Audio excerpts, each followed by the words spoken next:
അസ്സലാമലൈക്കും വറഹ്മത്തുള്ളാഹി തആല വബറകാത്തു. അൽഹംദുലില്ലാഹ്.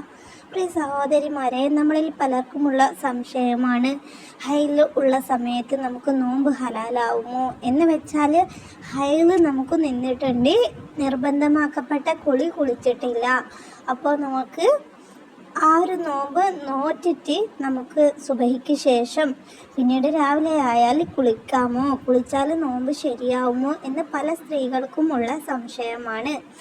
എങ്കിൽ ഇതിൻ്റെ പൂർണ്ണമായ രൂപം എന്ന് വെച്ചാൽ, നമുക്ക് മെൻസസ് നിന്നെങ്കിൽ നമുക്ക് സുബഹിക്ക് മുമ്പ് കുളിക്കലാണ് ഉത്തമം. സുബഹിക്ക് മുമ്പ് കുളിക്കൽ എന്ന് പറയുന്നത് നമുക്ക് സുബഹി ഖളാ ആക്കാതെ നിസ്കരിക്കാനും, സുബഹി ഫർളാക്കപ്പെട്ട നിസ്കാരമാണല്ലോ, സുബഹി നിസ്കാരം നമുക്ക് കിട്ടാൻ വേണ്ടിയാണ്. അല്ലാതെ മെൻസസും നോമ്പുമായിട്ട് ഒരു ബന്ധവുമില്ല. മെൻസസ് നിന്ന് കഴിഞ്ഞാൽ നമുക്ക് ആ സ്പോട്ടിൽ തന്നെ നമുക്ക് നിയത്ത് വെച്ച് ആ രാത്രിയിൽ തന്നെ നമ്മൾ വലിയ ശുദ്ധി ആക്കിയിട്ടില്ലെങ്കിലും നമുക്ക് നിയത്ത് വെച്ചിട്ട് നോമ്പ് നോക്കാം. എന്നിട്ട് സുബഹി കഴിഞ്ഞതിന് ശേഷം നിങ്ങൾക്ക് ശുദ്ധിയാക്കിയാൽ മതിയാവും. റമദാൻ മാസത്തിൽ പലർക്കുമുള്ള ഒരു സംശയമാണ്. പലരും പല രീതിയിലും പറയുന്നുണ്ട്. എങ്കിലും നമ്മൾ ഫർള് നിസ്കാരത്തെയൊക്കെ ഖളാ ആക്കാതെ ശ്രദ്ധിക്കുക. എന്തെങ്കിലും കാരണവശാൽ നമുക്ക് അങ്ങനെ സംഭവിച്ചു കഴിഞ്ഞാൽ, നമുക്ക് നിർബന്ധമാക്കപ്പെട്ട കുളിക്കാതിരുന്നു കഴിഞ്ഞാൽ നമുക്ക് നോമ്പ് നിയത്ത് വെച്ചിട്ട് നോമ്പ് നോൽക്കാവുന്നതാണ്.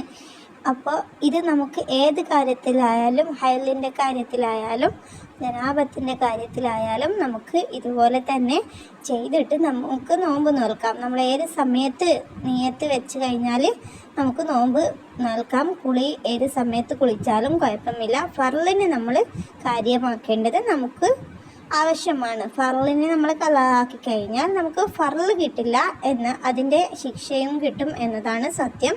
നോമ്പ് നമുക്ക് കിട്ടും. ഈ ഒരു കാരണം പറഞ്ഞിട്ട് എനിക്ക് മെൻസസ് നിന്നിട്ടുണ്ട്, ഞാൻ കുളിച്ചിട്ടില്ല, അതുകൊണ്ട് നോമ്പ് എടുത്തിട്ടില്ല എന്ന് പറഞ്ഞിട്ട് പലരും ഒഴിവാവുന്നുണ്ടാവും.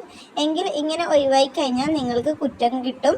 നിങ്ങൾക്ക് ഇത് നോമ്പ് അനുവദനീയമായിട്ടും നിങ്ങളിങ്ങനെ നോമ്പ് വെറുതെ പോക്കി കളയരുത്. അപ്പോൾ ഇതാണ് ഇതിൻ്റെ മസല. ഒരുപാട് സ്ത്രീകൾക്ക് ഇത് സംശയമുണ്ടാവും എന്നറിയാം, അതുകൊണ്ടാണ് ഇത് പറയാൻ കാരണം.